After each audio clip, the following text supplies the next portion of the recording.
I want to ask, I'm pretty sure most of us have had a coffee before. Sometimes we can't actually survive without coffee. Some people first thing in the morning, they must have a coffee. Now when we think of coffee, what do we think of? If I were to say, for example, pizza, what would you think of? Which country would you think of? Italy. If I was to say sushi, what would you think of? Japan. So there are certain things that you associate with certain things. Now if I were to say coffee, what would we think of? Brazil.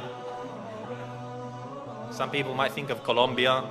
Some people think of Italy. However, I just want to look a little bit first at the history of coffee. Khair, and you're going to understand that there is something Islamic about this in the end. Coffee itself, the word actually comes from Arabic. In Arabic, the words call this drink qahwa.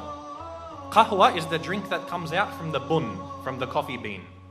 So they call this thing qahwa. Now qahwa, it comes from the verb qahiya, which means to lose one's appetite. Because the Arabs knew that when you drink a lot of coffee, khalas, you don't want to eat any more after this. So they would usually have it after their meals. Now the word qahwa, it spread from Yemen to the rest of Arabia until it went to the Ottoman Empire. Because the Arabs were the first ones to drink coffee. And the Ottomans really revolutionized coffee. I mean, Arabs like coffee.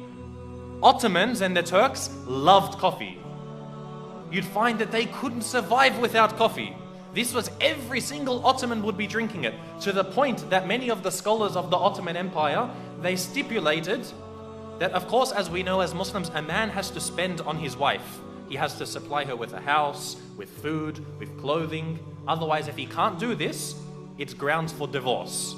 Now, the Ottoman fuqaha also specified that he must give her enough coffee. Otherwise, it was enough to call for a divorce.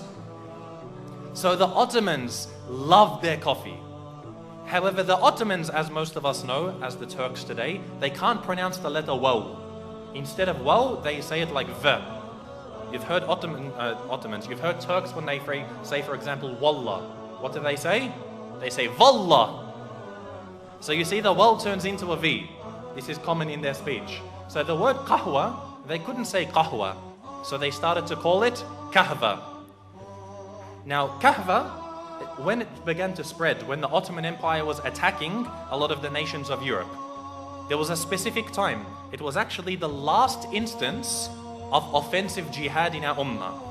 This was the last time in the history of our ummah that the Muslims made an offensive jihad, when the Ottomans were attacking Austria.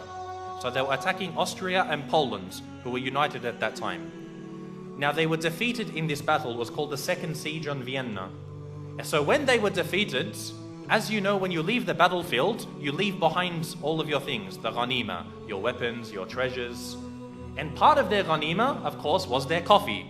Because even the Ottoman army, everywhere they went, they had coffee and people to make their coffee. So they left behind their bags of coffee, and the Austrians and the Polish for the first time discovered this new drink. So they asked many of the Turkish soldiers, what is this drink? So they said, this is called kahva. And so eventually it got the name kava.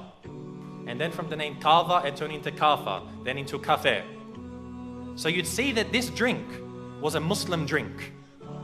You see that this drink was a Muslim drink. For a long time, the Pope forbade Christians from drinking this. The Pope, he gave like a fatwa, and he said Christians are not allowed to drink coffee. It is haram for them. Until a while later, one of the later popes, he decided to reverse this decision. He got a bag of coffee and he baptized it in the church. So he said now coffee is a Christian drink.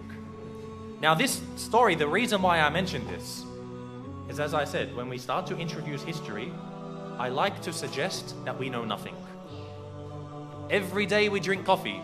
Most of us won't even know about this Islamic history, when there was a point that just drinking coffee could get you thrown out of the Catholic Church. You'd be accused of being a Muslim. Nowadays, everyone drinks coffee, but very, very few people know about this history.